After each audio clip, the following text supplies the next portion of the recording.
have to say, this one thing is that I freaking love. And I mean, I really do love a lot this. What was in the intro? I really do love the hell sirens. Sometimes I even slept to it. I have to say, it's reminds me of home. With this very big home ambience that I get from it. It's nice. Helps me relax. Helps me relax. Hello, hello, hello, hello everyone, by the way. I am Guregan. And I should be your host for those Parasite classes. I bet you will enjoy them. As much as I enjoy your company. As much as I enjoy your company. Yeah, I need to turn the thing around a bit more, like that, like that, like that. But yeah, I need to manipulate the camera each and every stream because, well, I happen to touch the camera a lot. The position of the camera, at least. Oh, hello, Sagittarius. Oh. The weak should feel the strong indeed. And you will have inspiration. Let me trust that. Let me tell you that by the end of the stream, you will have inspiration for this Halloween crafts class. Because we're going to talk about the hagfish today. We're going to talk about 3 very different organisms. I mean, a lot of organisms, but structures. And we're going to talk about the hagfish, considered to be by some, oh, the scariest fish in the ocean. I find it kind of cute. Not going to lie. We're going to look at them, and you will see, with those parasite classes, how cool they can be, how absolutely beautifully cool they can be. Which one is that? It's not the thing that I wanted. That's what is media 19? Ah, this is the one. Maybe I might need another thing. Maybe I might need another thing. Not to worry. Not to worry. Not to worry. Nothing's happening anyway. We could go for some. We could go for some Halloween tunes. Yeah. We could go for some Halloween tunes. Maybe. Maybe free or right classical music. Classical music is nice. You know what? Copyright free classical music. Morning wood. I prefer. All of the poesy that we will require. Let's go. Hello everyone for class 6 of my beautiful parasite classes. I hope that you enjoy it.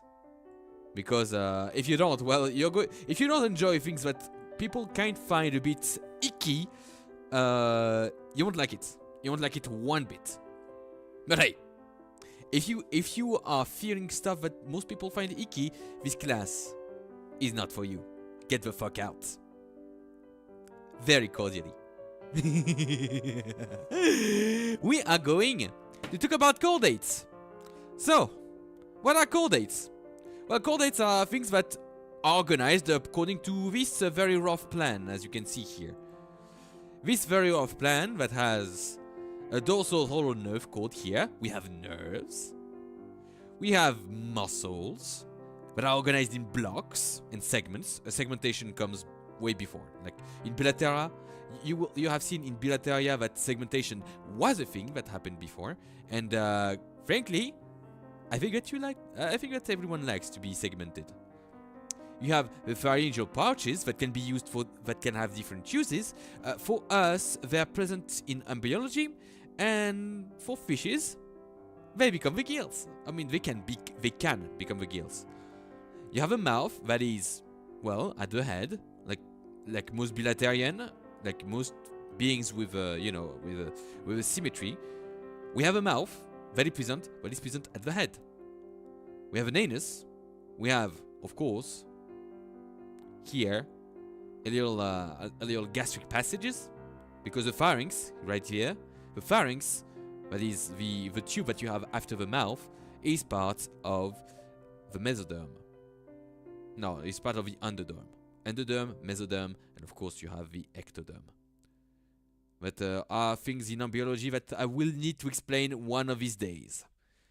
Of course you also have the postnatal tail, but the most important thing that you need to understand about chordates is that they have a notochord. This notochord is a little, okay, so it's a little organ made out of different things. It's very flexible. It's very flexible. It is kind of a structure. It can be used as a structure. Most of the chordates actually use it during the embryology because it's a cool way to use messenger, to have messenger molecules get their message. They get the message and they go and everyone's nice. Everyone's nice. Everyone is very happy with that kind of arrangement. Afterward, normally the adults don't really care about having a cord anymore. Not a cord anymore. You will see why. For most species, it is the case. In some species, it isn't. Like some species do keep the notochord. But it is one of the organs that separates us from the rest of the horrible beings that are the non-chordates. I mean, I am a worm, personally, I'm not a chordate, but my host being a chordate, I have a bias towards chordates. I mean, all of my hosts are chordates anyway, so, The notochord itself, you can see it anatomically present in lamprey, in this lamprey section. Here you see the brain, you see the neural cord, the nerve cord, and you see the notochord right there. The notochord which acts as, how to say, it acts as a structure, as a messenger. It is empty, like it is a hollow structure in lampreys. And it acts as a messenger. It's mostly like it's filler. How to say? It's I would like to say that it's made out of fibers. It's made out of fillers. I will not say it's made out of cartilage because most of the time it isn't. Like, let's be completely honest. Most of the time it isn't. It is like its own. It is its own kind of cells that normally regress. I will not say normally regress, but in a lot of animals do regress. It does regress in a lot of animals. Ooh, that one is ooh, okay. So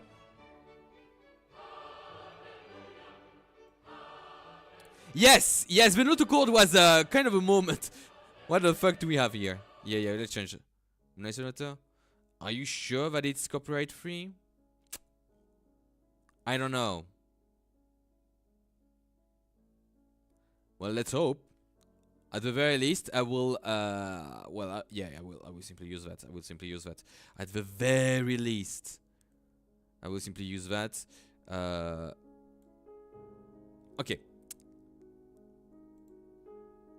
It's connective tissue. Well, thank you, memory. Finally, consider the cord to be the notochord to be connective tissue.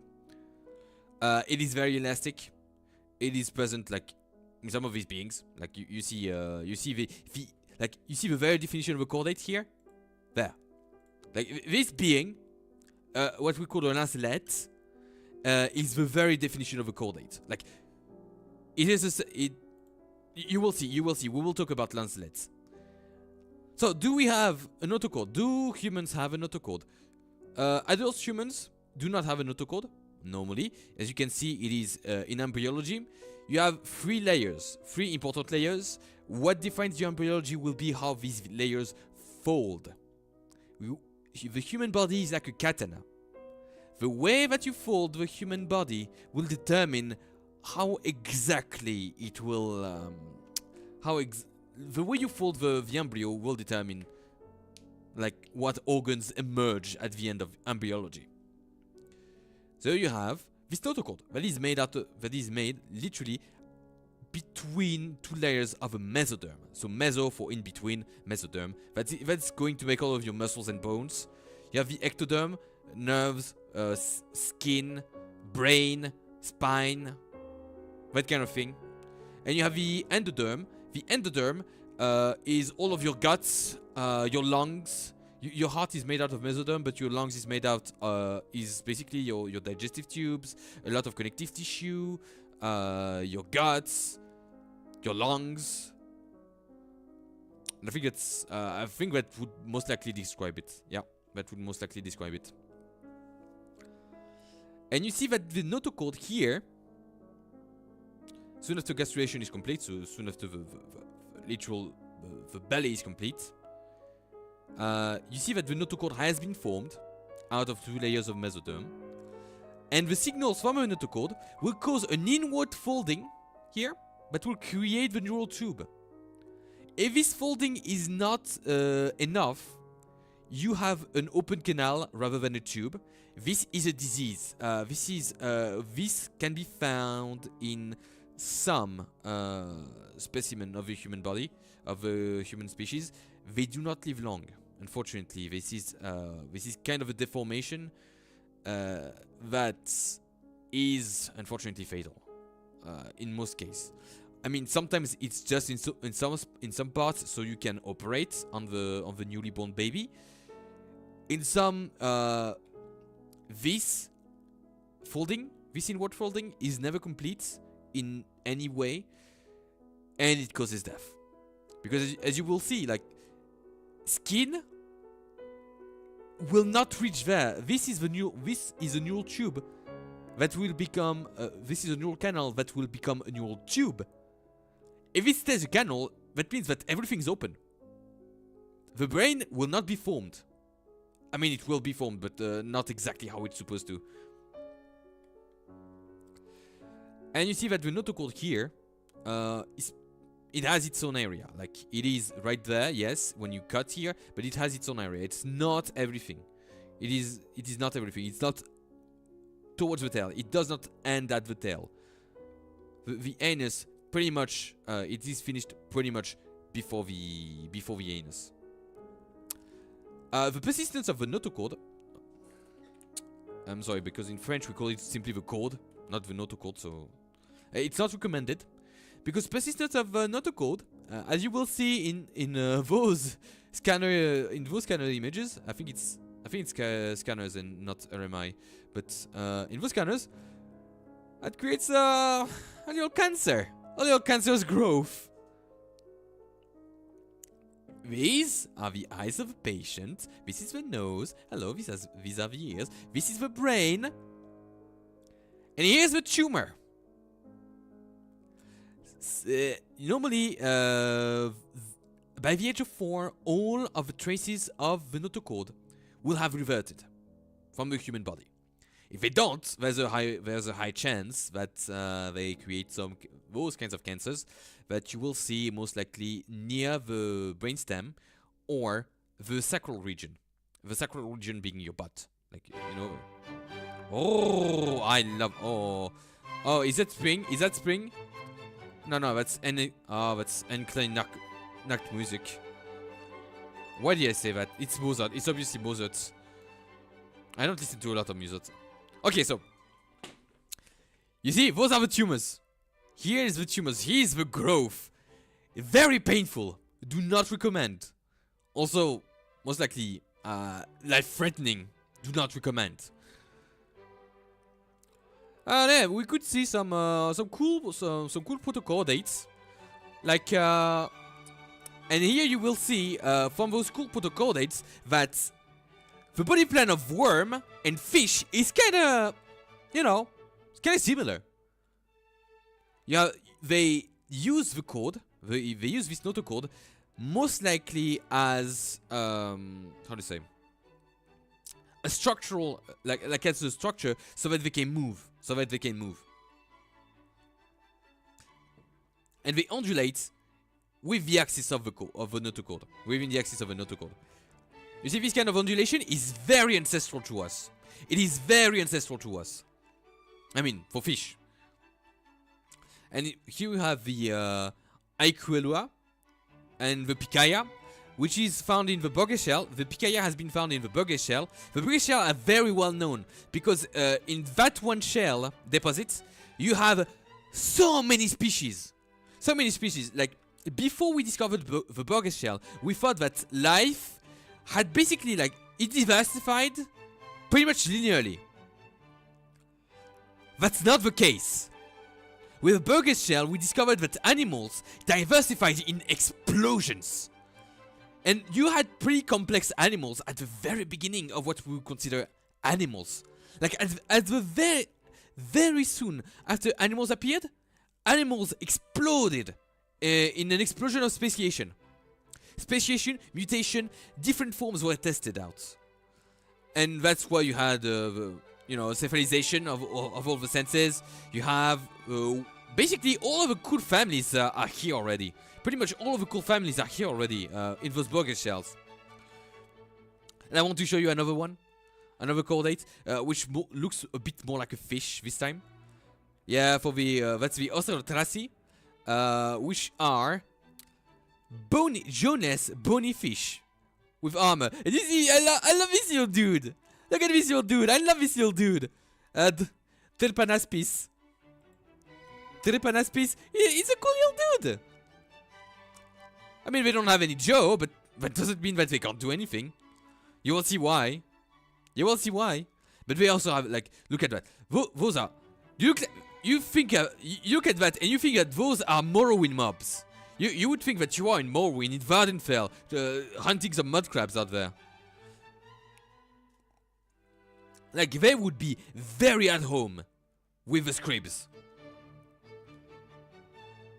Very, very, very much at home. Sakabamapsis? Let me see. Sakabamapsis. Oh! Oh!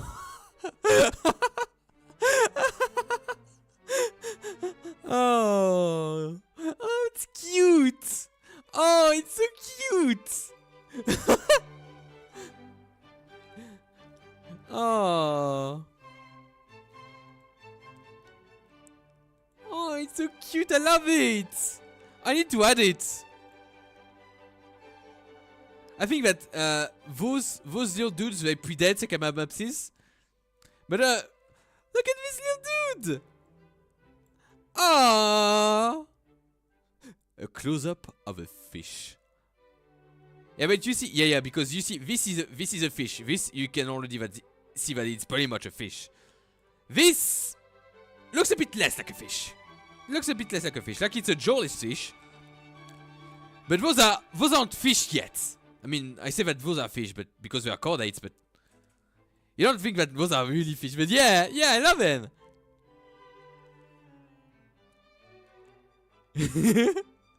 Oh, I will add. I will just add it. I think at this one, let's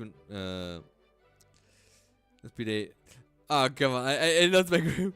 I love this little dad. Okay, so now we're going to see a little classification of chordates. Oh, I just saw something. Yeah, that's better. Oh, that's because of that. Fuck off, PowerPoint. You're literally making me lose my groove.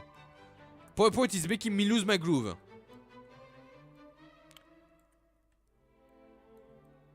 Okay, let's go. That's better. Okay, so. Now, those are chordates. All the chordates. And you will see that humans, well, they're pretty far out there. But what differentiates chordates between them can make you think. That's a bit early for this one. I mean, it's Spooktober, but still. I mean, for Toccata in D minor? Why not? Okay, so. Here, you have the echinoderms. So those are not chordates. Those we saw before. There you have chordates with a lancelet in Chordata. And here you have the tunicates and the hagfish. And we're going to see them afterwards.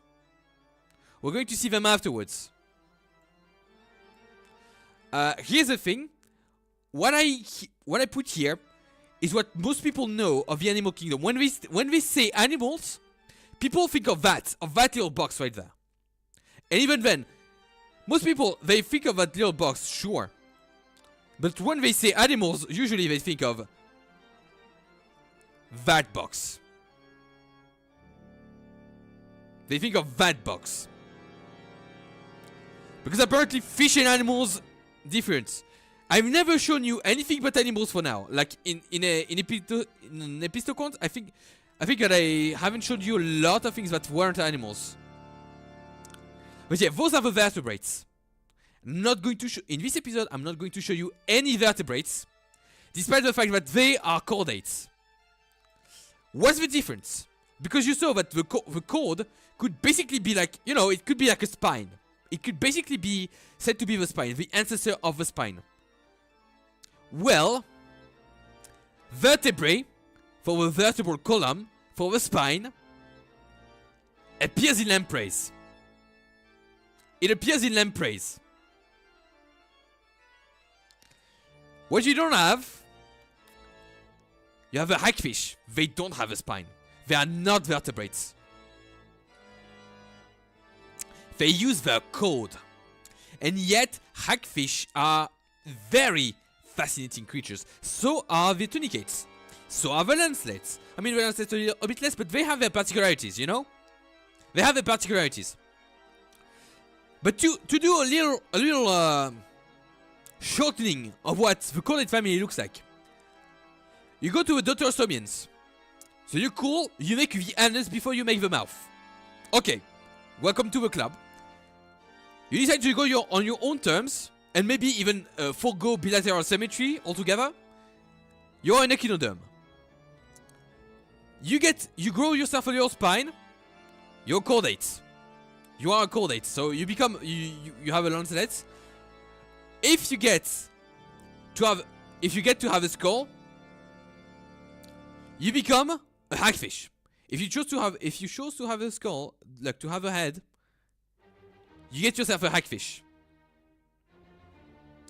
Then you say, I want vertebrates. When you have vertebrates, you have all the fish. When I will say fish, like vertebrate fish. And then you say, I want a jaw.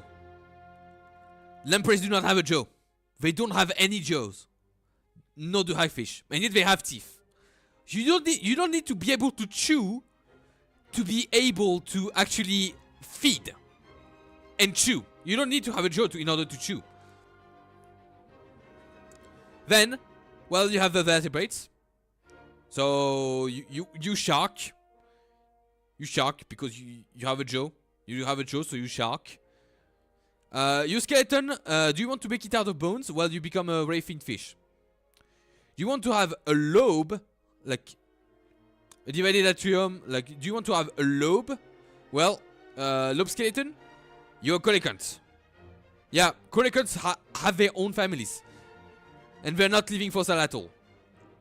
Do you want to have a divided atrium? Do you want to have a lymph heart? Do you want to have an autostelic jaw suspension? You're a lungfish. You are a lungfish. I mean, you are part of a family that makes lungfish. You are not a lungfish. But technically, if we were to look at all those characters, you're a lungfish. You're pretty much a lungfish. Okay, so maybe you have 4 limbs. Remember, all those things here are fish. All those things are fish. So you have 4 limbs? Okay, cool, you're an amphibian. You're a tetrapod? I mean, you're a tetrapod and you have an amniota? Okay. You're a reptile. You make milk? Okay, you're a mammal. You're still a reptile, but you're a mammal. You are in this subcategory of things that makes you a mammal. Of course, birds have their own changes, like, you know, they have feathers and all that. But reptilia, reptilia works because trying to separate turtles, snakes, crocodiles, and birds. I mean, crocodiles and birds, that would be very weird because they are very much monophyletic. Reptilia works kinda. Why not? Okay, so you're going to ask to me, what is a fucking autostelic jaw suspension? I will be much obliged and show to you what an autocyclic Joe suspension is. Like, I'm going to go, like, we're going to go, Joe. We're going to show you like what changed, and what changed. It's pretty simple. If you have an autocyclic Joe suspension, these are like I'm going to literally make a new one. I'm going to literally make a new one. I'm going to literally make a new one. Okay, you want to have an autocyclic Joe suspension? Why not? What is those things? Like you see, this looks like a goblin shark. Why not? This is pretty much shark. And then you have an autocyclic. The autocyclic is when your jaw muscles, like your jaw, your jaw bones, are fused with your skull. The jaw bones fuse with the skull bones. Because it's not self-evident. The mouth was pretty much its own thing, separate from the skull, until pretty recently in the age of life. It was pretty recent that the mouth was was considered to be part of the skull. And when it comes to, you know, when it comes to the things that it does. So click to title, fuck off. Like, it was from here that you could say that, holy shit, my mouth hurts, so I must go towards a head surgeon. Like, you would want to go to a head doctor if your mouth hurts. Or a dentist. Or a dentist. But here you, like, there's no relation between mouth, like the way the mouth is, the way the jaws are suspended and their strength, and the jaw. I mean, there's muscles of course, but you get more strength. You get a lot of strength out of your bites, if you only get to have one of those things. And you know, if you get to have your bones fused, like it is a much more massive. Don't tell me what I didn't say. Sharks have a pretty efficient and mighty bite force. And of course, that's basically, the jaws are the only thing that fossilize with them. So yeah, pretty cool, pretty cool. Pretty cool, I have to say. Now we're going to look at chordates from this order. And I know that it's very artificial because reptilia, don't worry, we're going to have a lot of episodes about reptilia because I think it's one of the most interesting families of all the tetrapods. We're going to talk about dinos. We're so going to talk about dinosaurs. Modern dinosaurs. But we're also going to talk about dinosaurs. Modern dinosaurs. But dinosaurs nonetheless. And for that, we need to begin at the very beginning. The fucking lancelets.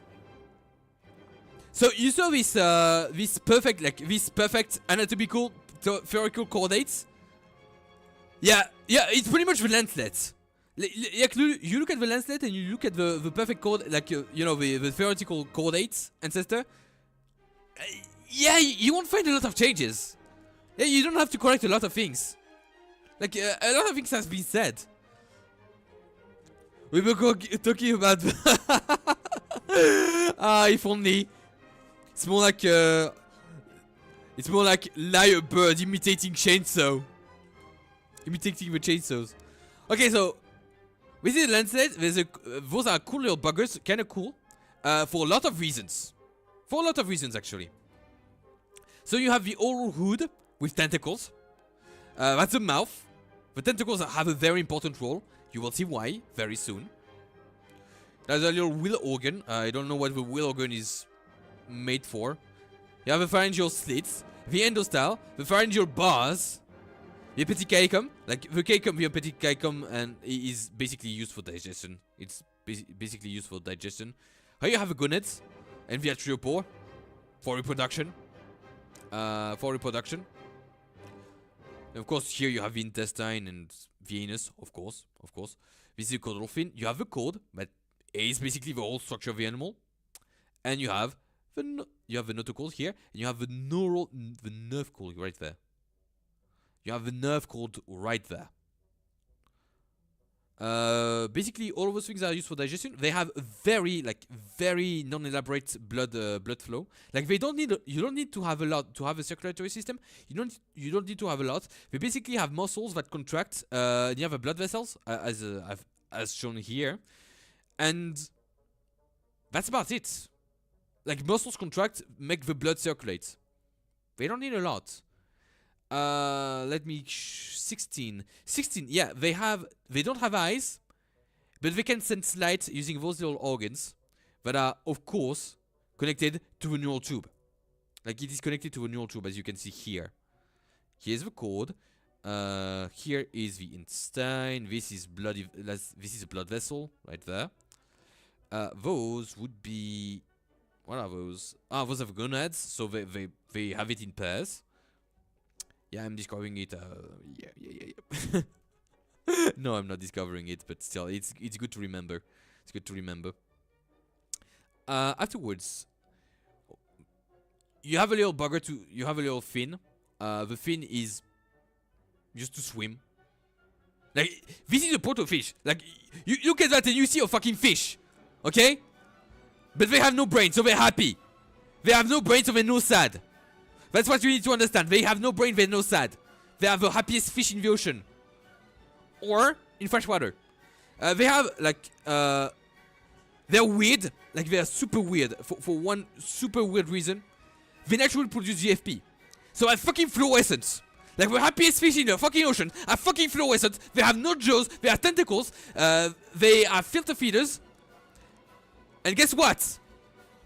They plant themselves into a fucking ground. Like they become a larva, they swim, and then they plant themselves into a fucking ground and they become a filter feeder. So they look like fish, but they act like plants. They're fucking weird. The past is fucking weird, my friends. And yes, I wanted to be in synchroned with the music.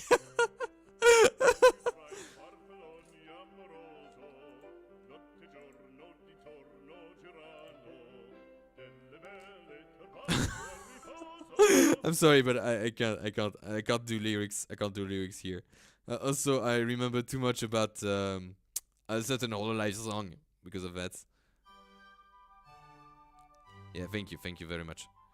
Okay, so GFP, green fluorescent protein. They naturally produce it for some reason, which might be to they are filter feeders, so it might just be to attract the zooplankton, eat the zooplankton, be done with it. GFP is very interesting. Let me tell you why. It's because GFP is kind of cool. I mean, it's fluorescent. It's technically one of the best advances in all of biology that we made. The exploitation of GFP is incredible. Being able to fix GFP to a protein and make like we refine it to make it brighter, have a better half-life, in order to have like to observe things thinly. We make it smaller. We made it smaller than the natural one, than the wild type one. Well, we discovered it in jellyfish. There's a lot of type of GFPs in the wild. Of course, there's RFPs. There's a lot of things. We did some evolution thing. We did some protein. We did some changes, and we got a fucking whole rainbow. We got a whole rainbow of it. We got a whole rainbow of GFPs. Like I mean, that was once with GFP, but can be RFP, YFP, EFP, GFP, CFP, BFP. We got everything, dude, for a lot of light wave. And I would need to explain to you fluorescence. Do I want to? I already explained fluorescence. As far as I know, I already explained fluorescence. Thanks to the party of quantum physics from see previous class. That's going to be it. But yeah, we use different markers that allow us to have to look very, very, very closely at cells. Like we did so much advances since we used GFP like routinely. It is incredible. And it was very easy to manipulate. Like it was pretty much like this protein was made to be manipulated. Because with 23% of sequence identity, well, you were able to make a whole different score. Like with DS-Red. Of course, DS-Red, well, does red. It makes red. So yeah, it's pretty cool. It is actually pretty cool. Like, it is very important that you need to understand that this is a small apartheid, but we could make a whole class about GFP and its uses. Like, we could make a whole fucking historical class about that. We could make a whole special. Which is in the works. But, let's meet one of our friends. Let's meet one of our friends. Let's do it quick. Let's meet one of our friends. The Tunicate. Like you see there that having code, having possibly an auto code makes you a Tunicate. And they do not have one. Like at first it looked like a fish. It does not look like fish anymore. Like Tunicates, they don't look like fish. Like they look like sponge. They're not a sponge. Because the larva of a Tunicate, like, is a chordate. It's one, quote unquote, the perfect chordate, you know? It has a natural siphon. I mean, it has a mouth. It has an autochord. It's able to move. It's able to swim. It has a tail. It does its thing. It does its thing.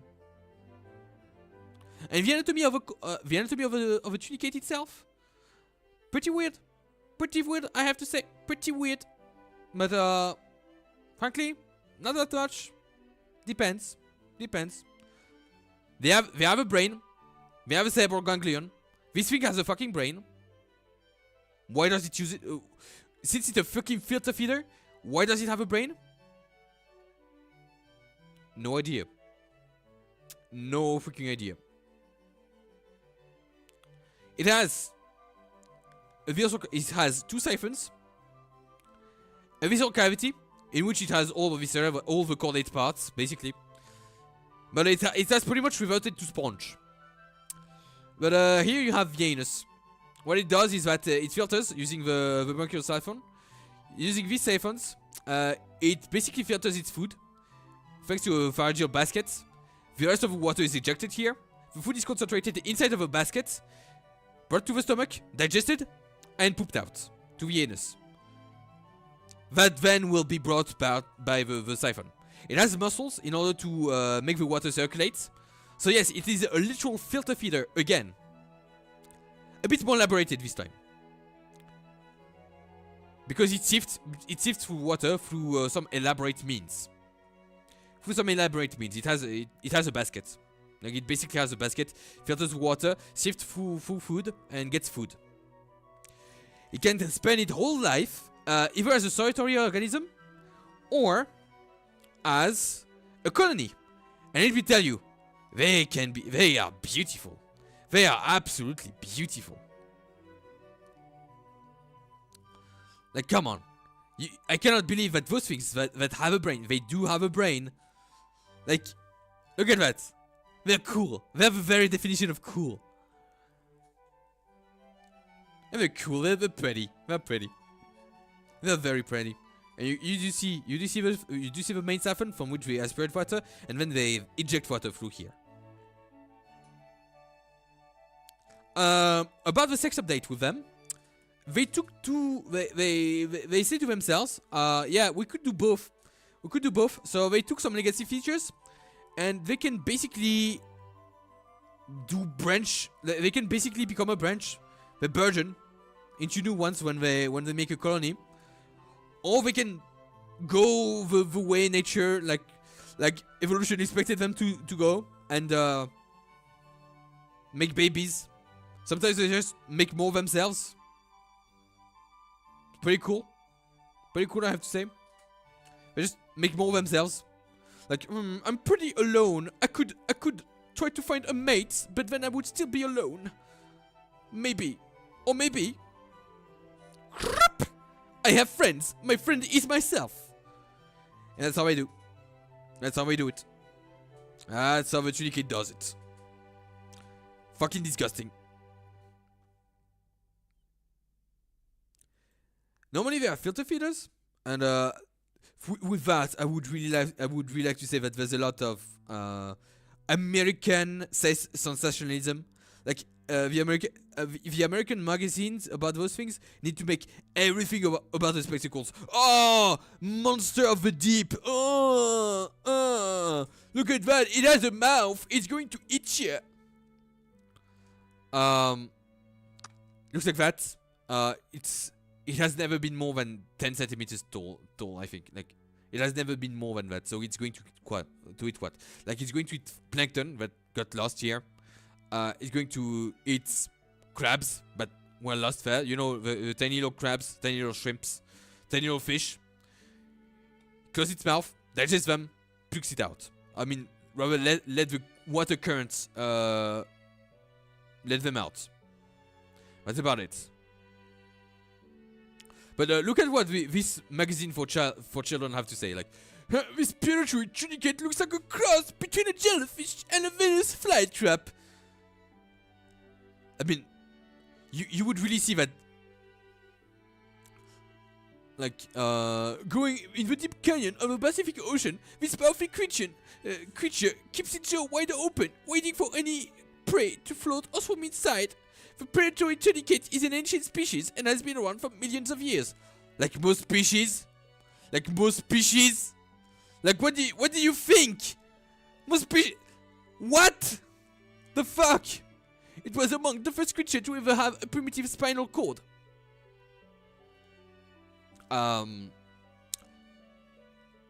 Not really the first. I mean, at the time, like, cool. Okay, I mean, it doesn't have one.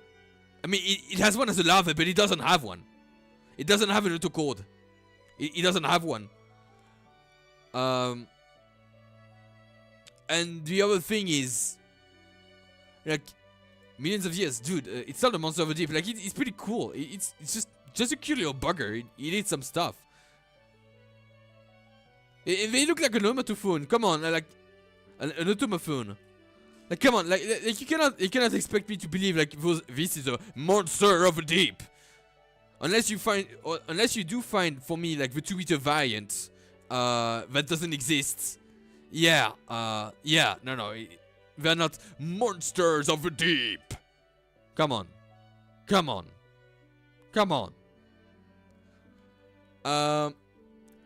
Something that I've learned very recently about tunicates too.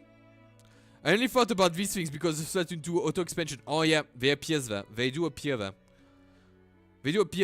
The sea automaton. Except instead of making when you punch its mouth, it just eats you. Apparently people eat those things. People eat some tunicates, and I found a video about it. I did find a video about it. Like, where is it? No. Oh well, I won't show it to you because it's pretty yucky.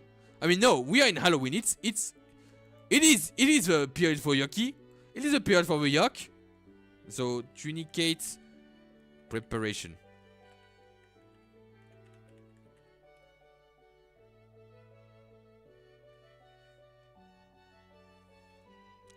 I'm going to go for this. This is obviously like cool.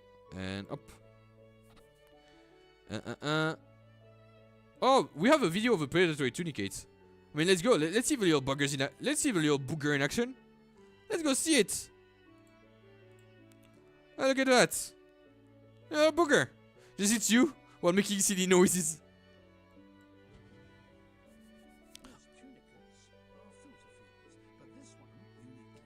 I mean, let's. It seems to have like. Okay, let's go. Let me just. Just for this one. Just for this one. Up. This one. Let's go full sound for this one. Yep.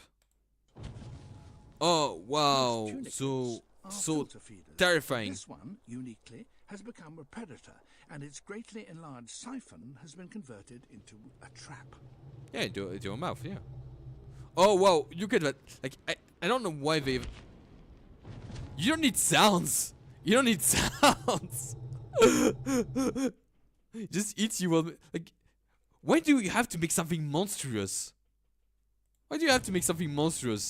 Most tunicates are filter feeders, but this one uniquely has become a predator, and it's greatly enlarged. Like, it doesn't make a sound. Like, it's just you're literally making a gelatinous bag have the sound of like a monstrous gaping door closing itself from the deep of the abyss. This thing is not. I'm betting this thing that this. I'm betting you like $5 that this thing is not more than 5 centimeters tall. $5.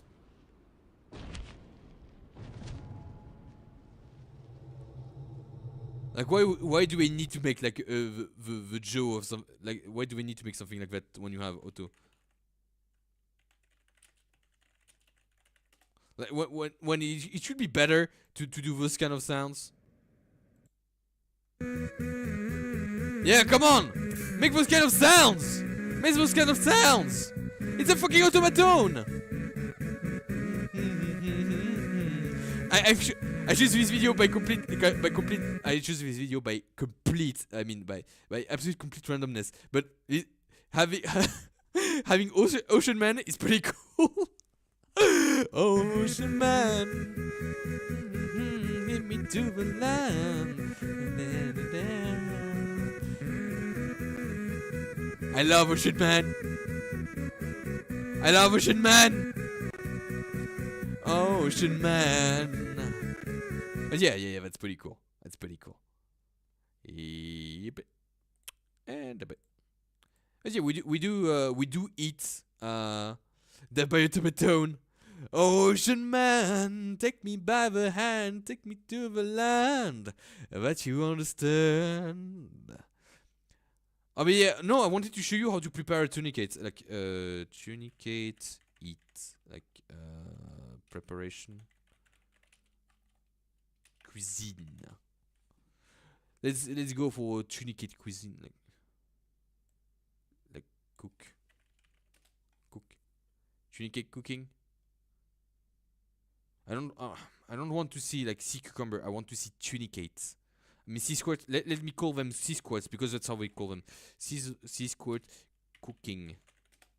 Cooking sea squirt. Thank you. This. Okay, so basically you will see they excise. I think that they eat the pharyngeal basket and maybe most of the muscles too for the siphon. I think they eat the muscles for the siphon because you will see that they excise the visceral. They excise the visceral parts of the tunicate right there. And they scrape off the things. You see, those are sea squirts. Tunicates are usually called sea squirts. And in case you think, yes, this is the Elden Ring enemy. This is the literal Elden Ring enemy. Yeah, you look at that. This is the visceral sac where you have all the food that was there. And there you could see the difference between the intestine and the muscles that move the siphon. There you have a tunic. You have the tunic, like because you have a pharyngeal sac there. So they're going to take out the tunic. Let's go. The pharyngeal basket, sorry, the pharyngeal basket. Go with that. They excise the tunic, quote unquote the skin. I mean, pretty much the skin, yeah. And here you have the siphon muscles. So after they excise the siphon muscles, you're going to have a basket. You're going to have all of the little parts there that I used for intestines, the stomach, and all that. They're going to be excised. They're going to be taken out. And they eat it as is. They eat it like that. We eat it like that. I don't know what the taste is. Maybe it's cool. Unexpected win. Did we see a penny? Did we see a penny? I don't think that we saw a penny. You take your mind out of the gutter, please. This is cuisine. Even if come on. I mean, even if we were to see like, I did eat balls once.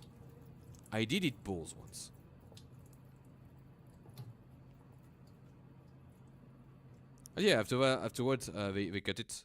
Like they just cut it, and after having cleansed them a lot, they cut it, and I think that they used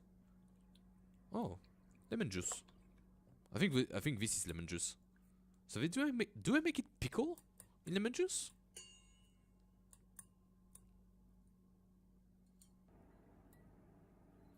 Oh, that would be interesting. That would be an interesting taste.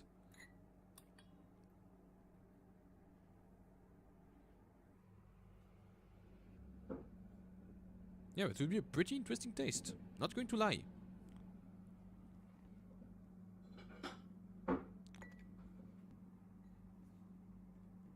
Not going to lie.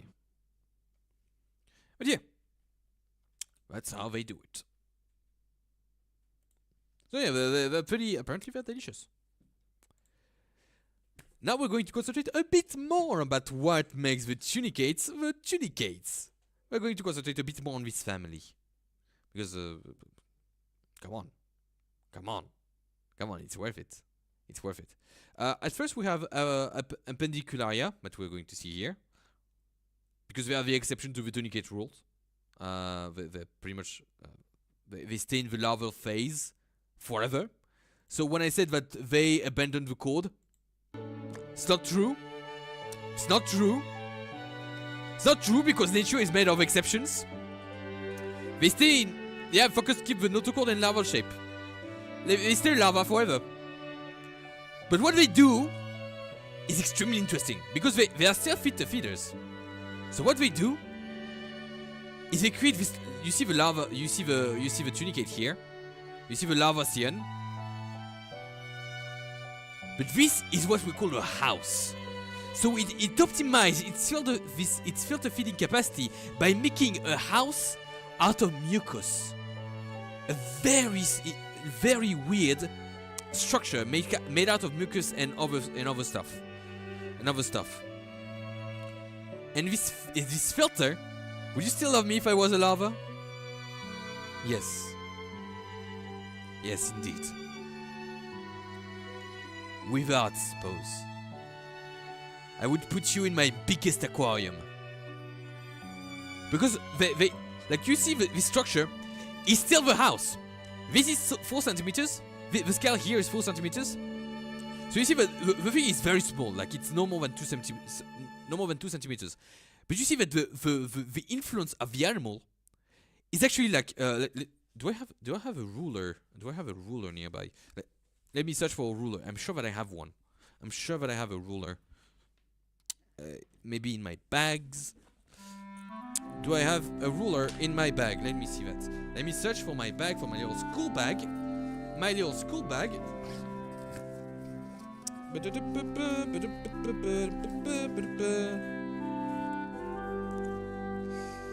No, I do not have a ruler. To my deep regret, I am free. Okay, so this is 4 centimeters, right?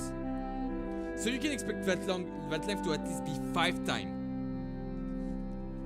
Giant feels almost like a formality. I mean, for lava that is supposed to be part of the zooplankton, so a few millimeters tall, having an area of influence that is like 30 centimeters around is enormous. Like you have the outer house and you have the inner house, and then you have the lava that is about 4 centimeters. That is about 4 centimeters. And yes, it is fucking fluorescent. It is. Why? To attract the zooplankton. I believe that it would be for attracting the zooplankton. We have another example of tunicate that is pretty big because they make colonies.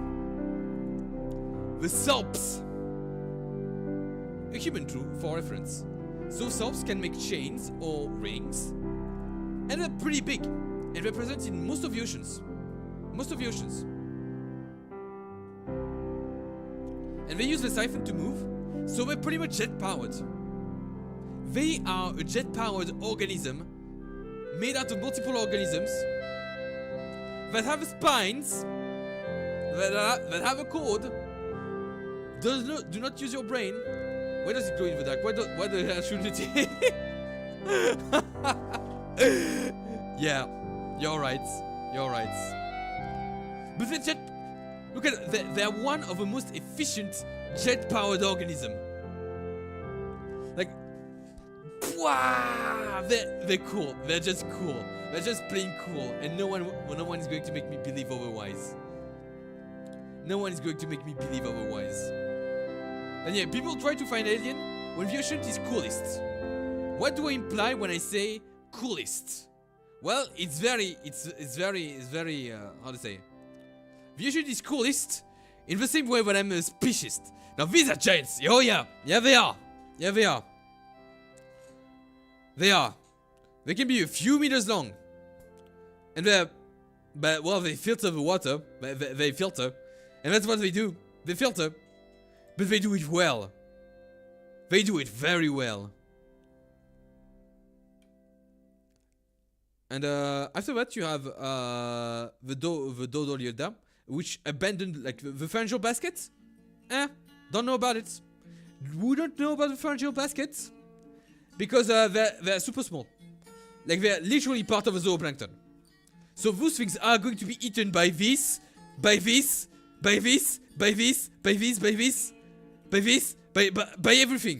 This little thing is a predator too. Like this thing is a predator. So it has beginning siphon here for the mouth and end siphon here for the anus. The anus that is right there. This is the ovary, but this is the anus is right there. And so it has entry of water, out water. Water comes out there. So they are little jet reactors. They are literal they are literal jet reactors. But they live in solo. They live in solo. Yeah, and those two, the giant Larvacean, they live in solo. They are completely solitary. And then you have the Phenobranchia. Oh, code on those things in Animal Crossing. Oh, I see. And you have the Phlebobranchia. I mean, those things are minuscule. They're not more than 1 millimeter long. Like the length, 1 millimeter. And they have little blood vessels on the pharyngeal baskets. You can see the blood vessels there. You could see the blood vessels. You see it? Yeah, you see it. You see it. It looks like a ball sack. Kinda looks like a ball sack. Not going to lie. And after that, you have the Plussobranchia. They're defined by the fact that they have a simple pharyngeal basket. There's a lot of species. They have them.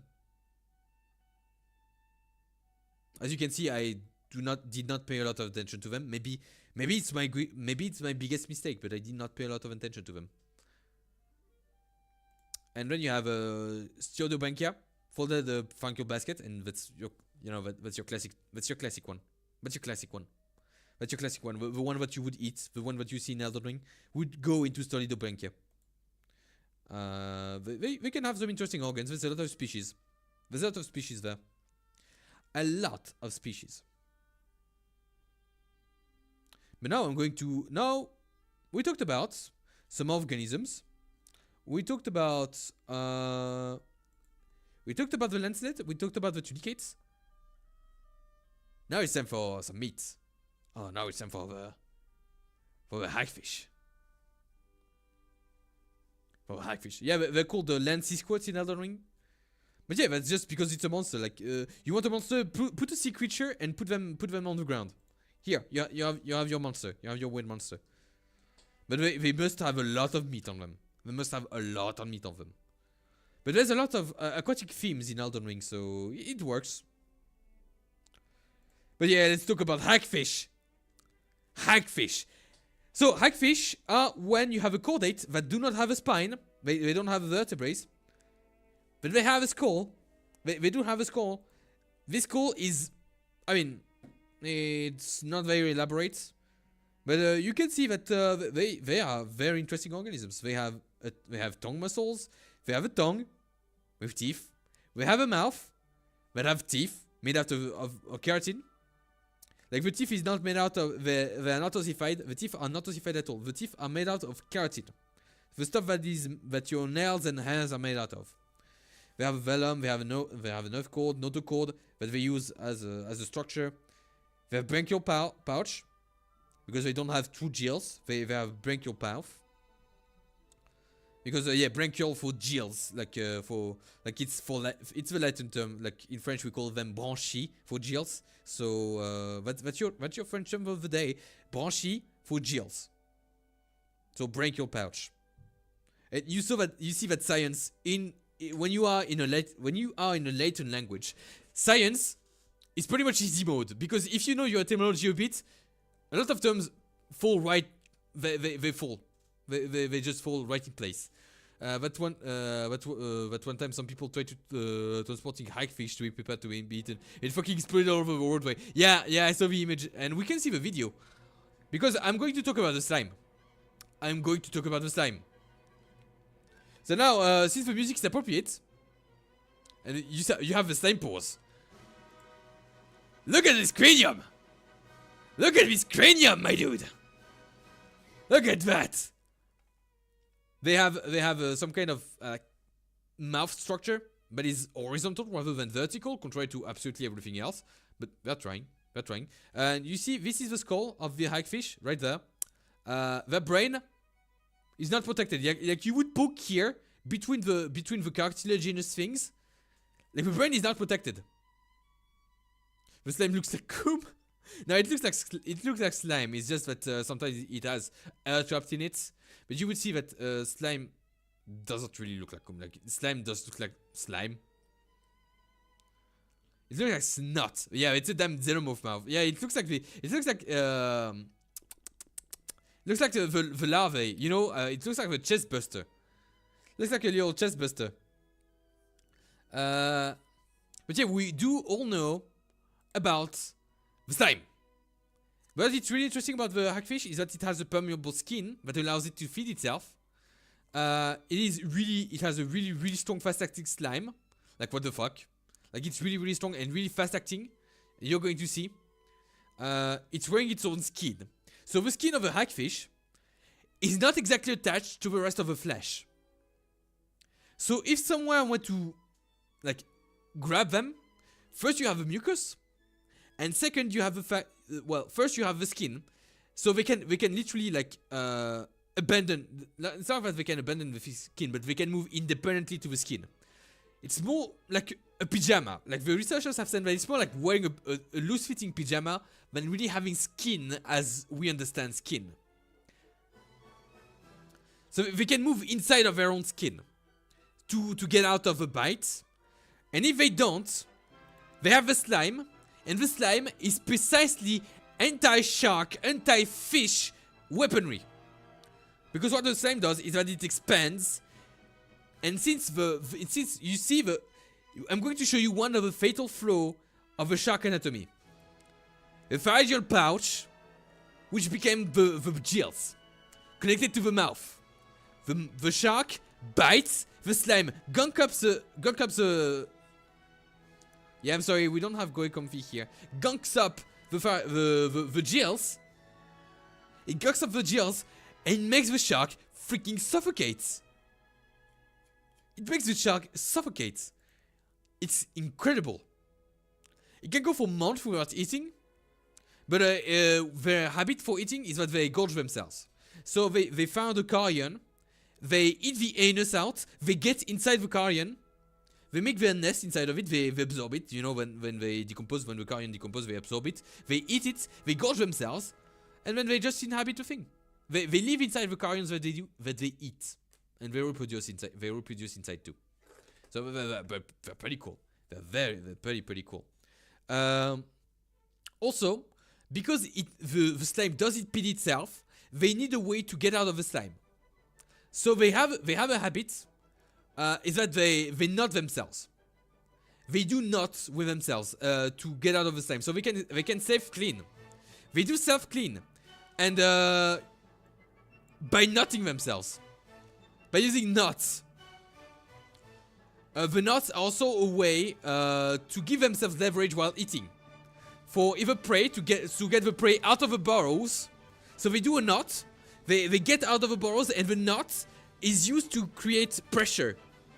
It also gives them strength when it comes to bite something.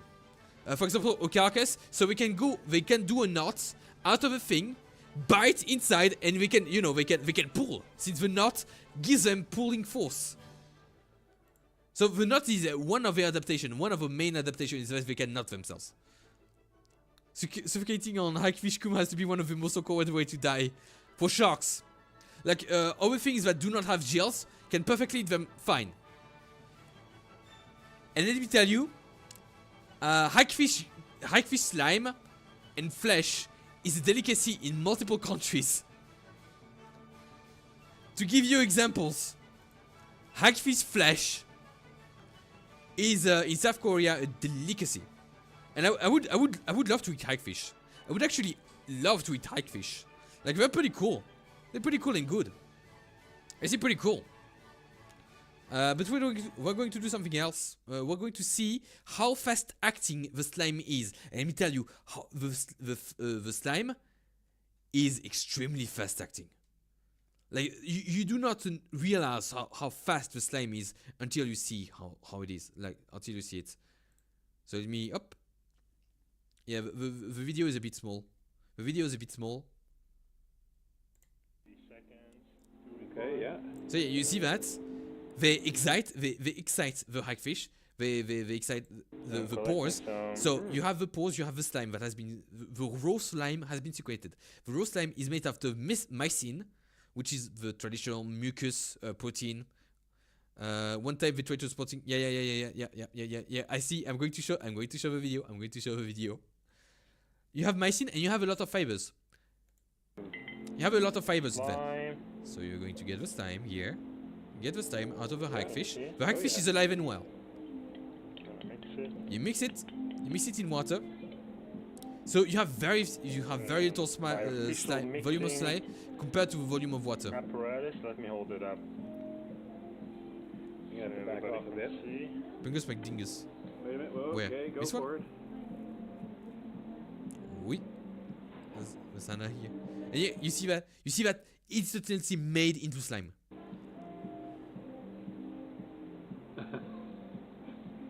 Instantly made into slime. Beaker. Wait a minute, it is empty. Turn the beaker upside down and pour it out. Yeah, and Nothing. you see how solid it has become?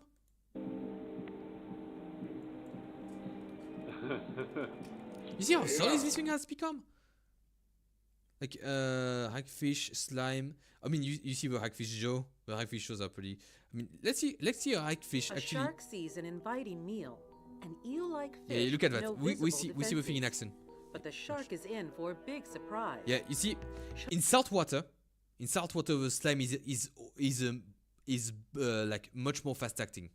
Choked with slime oozing from hundreds of pores in the fish's body.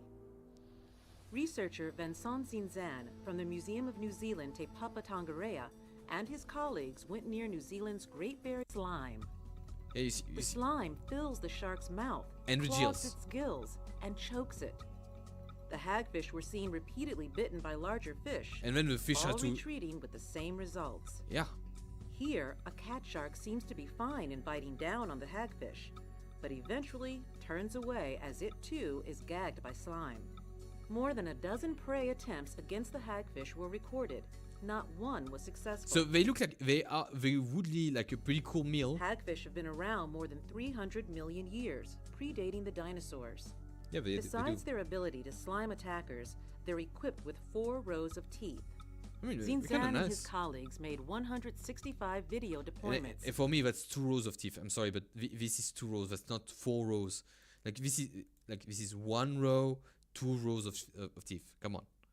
Imagine thinking you're getting a free meal only to die by the nut of a creature you were trying to eat. That's blackface. 4 rows of teeth. Imagine you're thinking you're getting a free meal only to die by the nut of a creature you were trying to eat. That is what the hagfish does. That is what Z Frank would say. Oh yeah, this is that. Yeah, that kind of looks like cum. Yeah, that kind of looks like cum.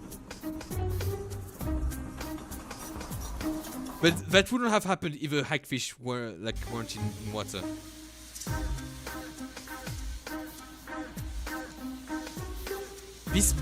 This smell must smell so bad. Like so bad. Imagine so much fish in decomposition. You need a fire hose and a bulldozer to clear away the slime. Holy shit. Yeah. Oh lord. Fish were likely destined for Asia, where many countries consider them a delicacy. I mean, they look good. They do look good. You don't even need to worry about, like, imagine the smell. Oh no, I don't want to imagine the smell. Like, imagine the smell. Can I see a hagfish eating? I mean, we can see the hagfish tying itself into a knot. That's actually one of the most interesting things about the hagfish.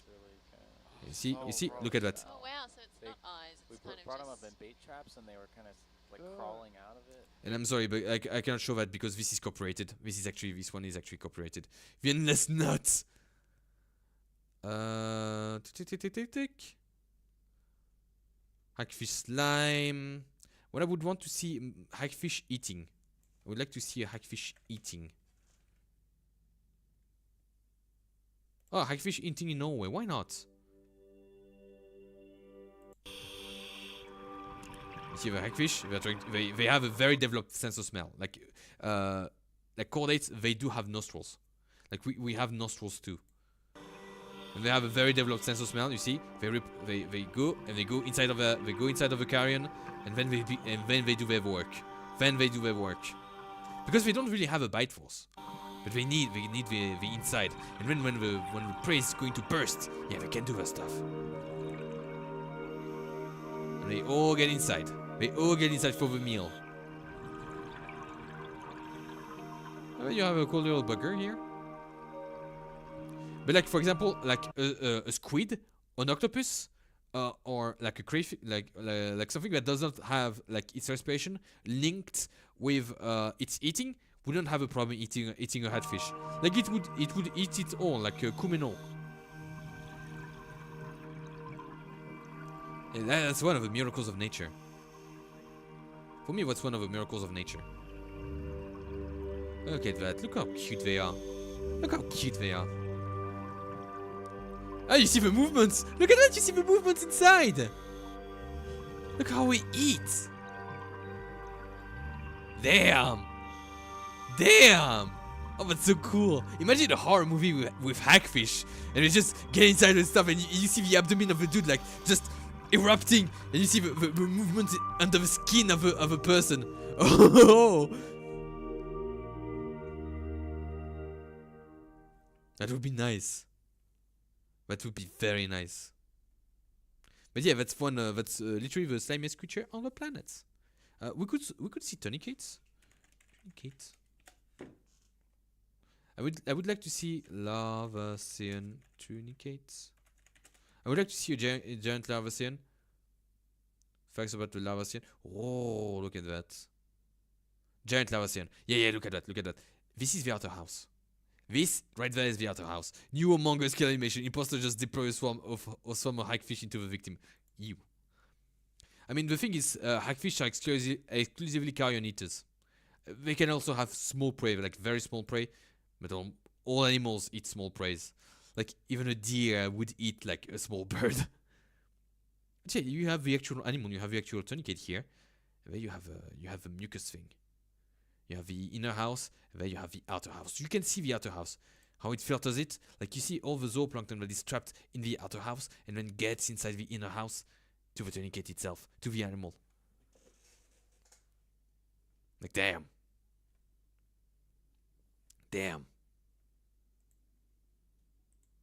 I want to see if we have videos to show the soaps. I want to see soaps.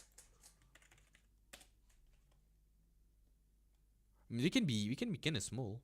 They can be really small, like giant small. I want to see giant soap.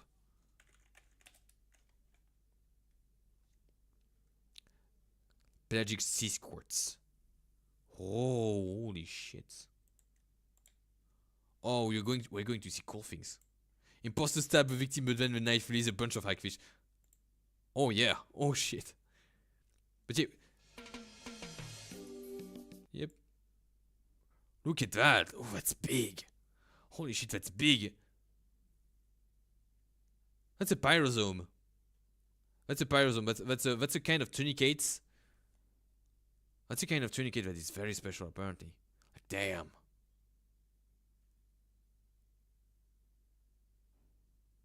Holy shit.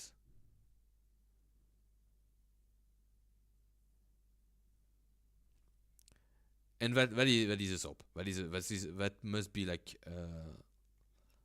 a solitary soap. No, look at that. Oh, look at that. Look at that.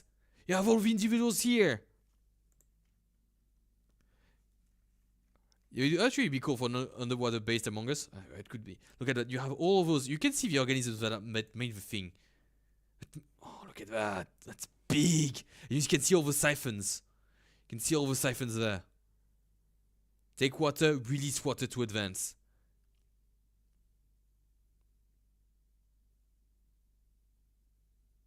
They are so coordinated. And that's what they do. They filter feed. They just eat zooplankton. They just eat plankton. But that's one of the most magnificent creatures that I've ever seen. Parasome giant infade.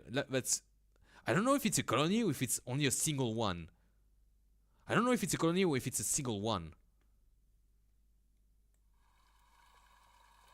Look at that. I think that's a single one. Like, look how big it is. Look how big this thing is. It's very simple. Like, we've shown that those things can be completely microscopic. This is in the ocean. Like, why would you want an alien when you have that? When you have that kind of inspiration?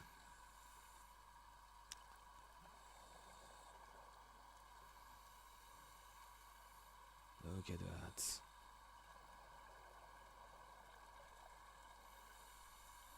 They're incredible. If you touch it, if you pet it, he wants to pet. He wants to pet.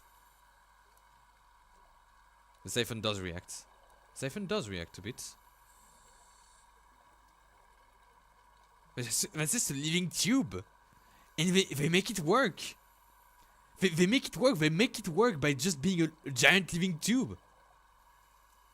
In the ocean, which is like, you know, the most competitive map that ever was on Earth. The ocean is like one of the most competitive thing out there, but no, they make it work. It's just a giant siphon. Very large, yeah. They're very large. Large. Surprisingly large. Holy moly. Macaroni. Touchy? Touchy? Please pet it. Please pet. Please, coward. Coward, pet it. Ah, fuck, he didn't pet it. Oh well. Oh well. Hey.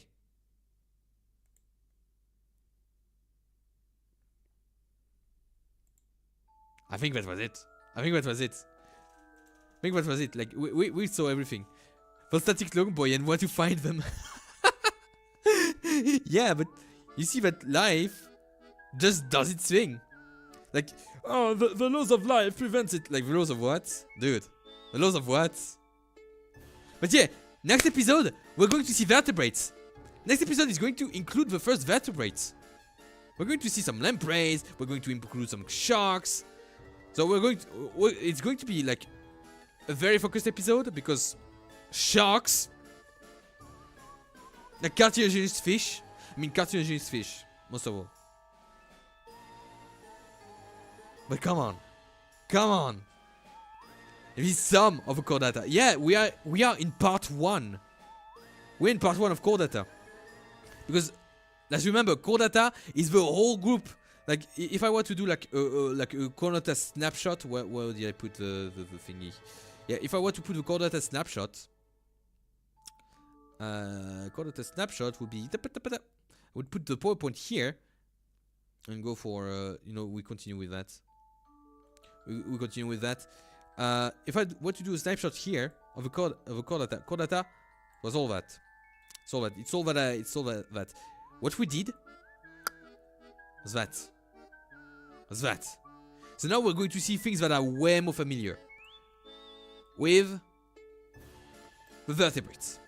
But this is basically what people think when we say animals. The ocean is metal. Yeah, the ocean is coolest.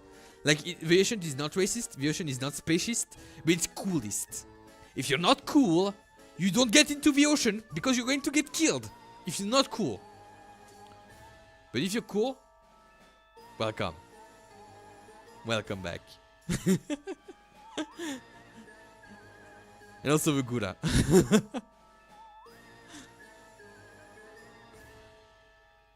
You have the Gura inside, yeah. You have a lot. You have a lot of CV tubers. Not enough. You have a lot. Soon we will have a lot of bug tubers too. I'm not exactly a bug tuber, so I don't count. But hey. We have Can. We have Can now. Can is Mom is back. Mom is back. To be an invertebrate. To present the bug tuber family. Can is back. Mom is back. Mommy back. It was good to see everyone. Not going to lie. Shh. We are in the know. But it's not Fox Mom. She never was a mom. She always was a cockroach. She always was a roach. She gained 65 BST. What is BST? What does that mean? What does BST mean? What does BST mean? Let's save it. Let's save parasite classes. Save as.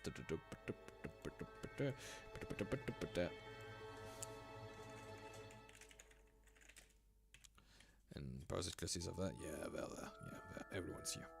Yeah, everyone's here. Let's go. Base stat. I see. Base stat total. I mean, yeah, she's a what was it called, like an ultra camera, super camera, hyper camera? I don't remember. But hey, it was a pleasure to see absolutely everyone. Pleasure. But I think that we're going to end here since the lesson ended here. Unless you have questions. About this class or the class that preceded it. Ultra Beast. Okay, yeah. Okay. Ultra Beast. Like Ultra Extinct and Gohan Beast at the same time. But yeah, we could go with that. I think it was a cool Halloweeny episode. I don't know which would be a cool Halloween episode after that. Like, because after that we have a 23 and we have a 30. So we have 2 more Halloween episodes. But yeah, anyone else? Anyone has any questions? I don't bite. Not anymore, since I already have a little brainstem for myself. I already have a little brainstem for myself.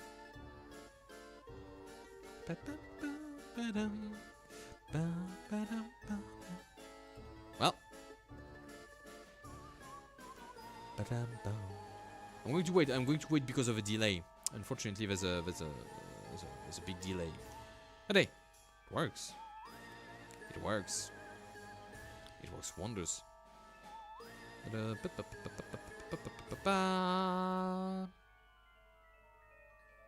Yeah, no questions, I think. No questions? No questions. Atsu Parasite, thank you very much. Thank you so much for watching, for following, to do anything. It was super good to see every one of you. Even if we had only one chatter, it was super good. If you have any questions, remember, comment section, or my Twitter, or a comment section of another video. I look at all the comments because there's not a lot of them. I look at all the comments. Don't worry about it. And thanks. I'll see you tomorrow. It's going to be some Schizo Elysium. I'm going to make the waiting rooms now. Thank you. Bye. Atsu Parasites.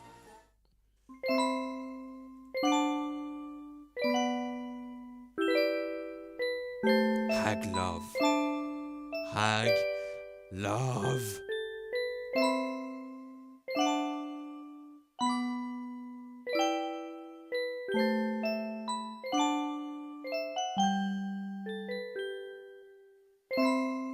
Also, the schedule is mostly the same. It's just that Hollow Cure is going to be changed for Snoot Game. Yeah.